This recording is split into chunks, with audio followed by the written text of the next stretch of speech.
Alright, Nathan. Go on, Nathan. Oh, come on, folks. Nathan, you're in the head.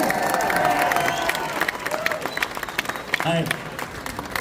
Been a while since those legs were out, wasn't it?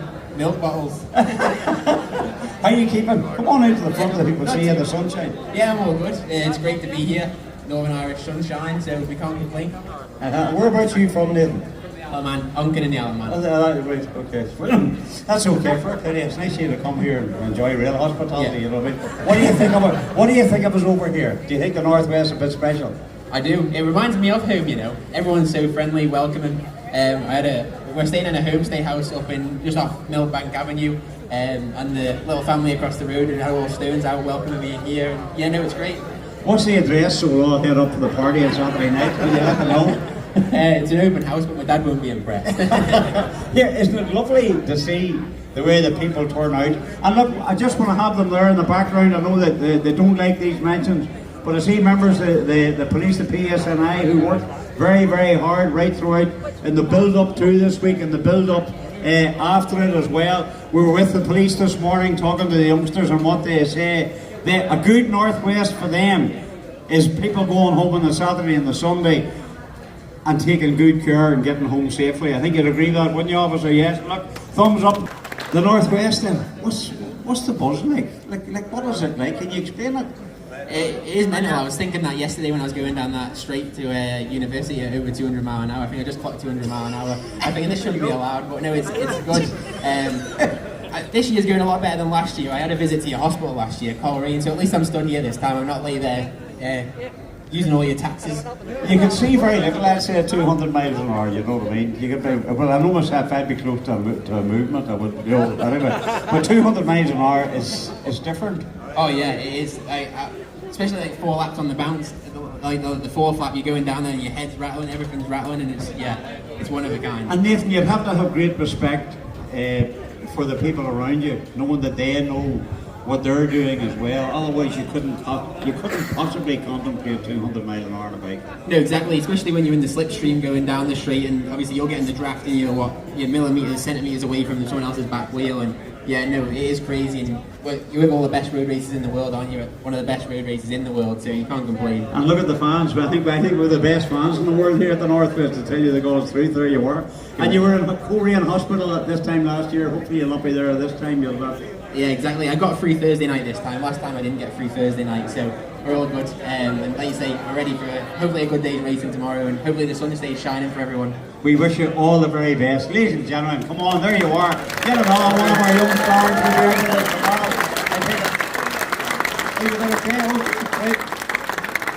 I've got a newcomer gonna come on here now. You wouldn't know anything about him. I think he's been here once or twice.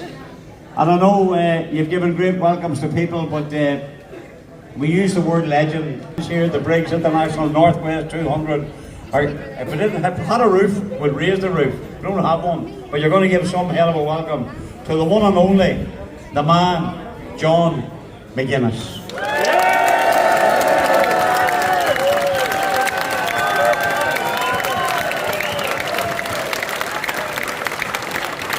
Ladies and gentlemen,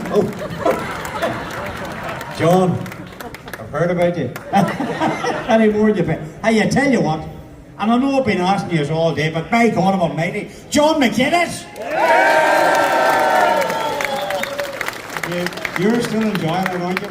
Oh, I love it. Fantastic. Yeah, 30 years of it now. So, yeah, 1994, first turned up in my old rusty old van with panels dropping off it left, right and centre. Didn't have a shilling in my pocket. Thing was full of red diesel, no insurance, no tax or nothing. There's no policeman listening, but yeah, that was the start of the journey 30 years ago. And then driving through the gates again the other day, same welcome. You know, some of the familiar faces, some newcomers, some.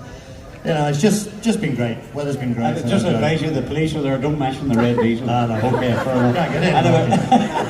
But here you got a special. You got a special helmet too to mark like 3 decades, John. Like, yeah. Whenever you first arrived, and you talk about those days, and it was only starting and things like that, did you ever envisage that 30 years you'd still be here, and what you have achieved, and what you have given back to the fans, the bike fans? I didn't know where it was all going to go, you know. I loved it. When I came in '94, with just me and the wife Becky, with nothing, and I think we broke down in both races, but I dipped my toe into it.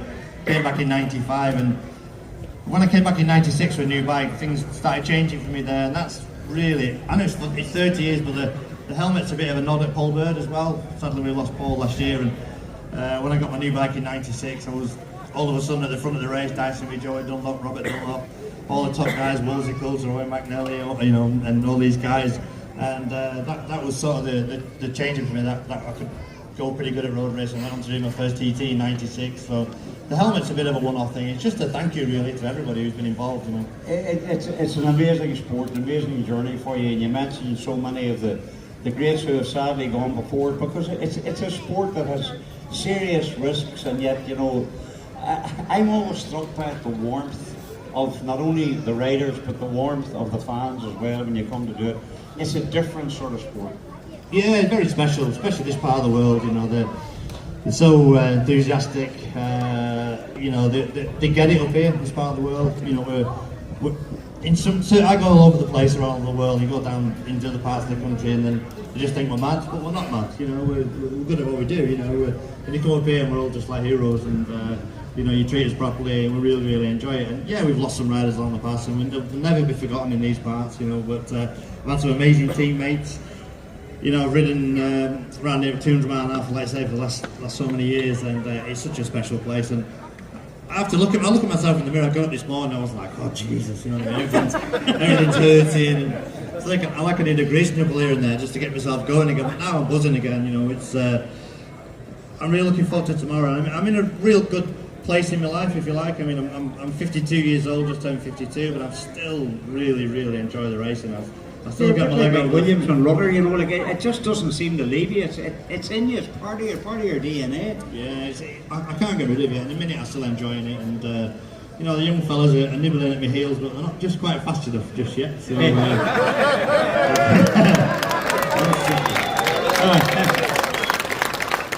did you hear that? I crashed last year chasing him, so you're just not quite fast enough. There you are. But hey, the young boys are coming, aren't they? They got you, know what I mean? Yeah, Paul Jordan and a few of these guys, you know, they're the future. We need them, you know. Like I say, we can't carry on forever. We've got to move over to one side and hand the baton over. And yeah, there's a few youngsters coming up, but and we need them. And John, whenever I see people like us here, out here there could be future sponsors, future riders, future officials, everything, because people want to give something back to the sport. You know, that's what makes, I think, the Northwest a wee bit different from a lot of other things. Well, there's lots of kids in the crowd, which is what we like to see. You know, they're the future of the bikes, and like I say, and all the organisation. But yeah, this is what it's all about. It's so special to come out here. Do you know what's amazing? The sun's shining, which is I know, quite unusual. Yeah, look, that's our summer. There you go. It's 20 minutes. It's been a long old winter, and now the racing started. Awesome. I was going to ask you a question. How good is he? How good? Oh, he's learning. He's getting good. Yeah, I've had to, you know, smack his ass a couple of times. You know, last year he was over the bars and busted his collarbone, which was really disappointing. But I don't know. He's got the enthusiasm. He wants to do it. He wants to do it for the right reasons. And we've worked hard to get into this position. And he's going to ride tomorrow. I'm going to keep out of trouble, are you? I'm going to keep out of trouble. I'm going to get him onto the TT. And how good is he? But you better now, I'm only marking your card. It's a long drop down there if you don't say the right words. No, I actually said it yesterday. I said it's mental at 52. Is it 52, John? I'm not discounting yet. 52 years old, still doing what he's doing. How fast he's riding around here at the minute, 200 mile an hour. You don't realise how much you have to concentrate down that straight and everything else, and he's still got it and still smoking me at the minute. So yeah, the eyesight's away a little bit. I just got to pick a spot at the bottom of the straight. That's where I need to be. You can see Donegal from here. I think I'm going to go out that direction. Look, all I can say to you, again, look, you do these things, you go and talk to sports people, and some of them do their bit, and there's some sports where you get sports people, you put the camera on them and they're all yeah, blah blah, and they do their bit, and then they turn into a complete dick whenever the camera goes away. It doesn't happen in this sport. It doesn't happen to the likes of this man here. This man, you get what you get either on a stage, on a TV, or on the radio. This is John McGuinness in the flesh. This man is NBA. special. NBA. You got the NBA.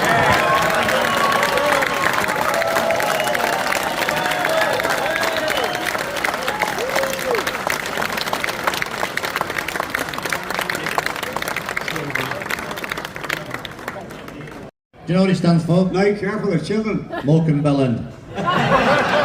Here, all the very best. Well deserved for all you've done. There you are, John McGuinness, MBE.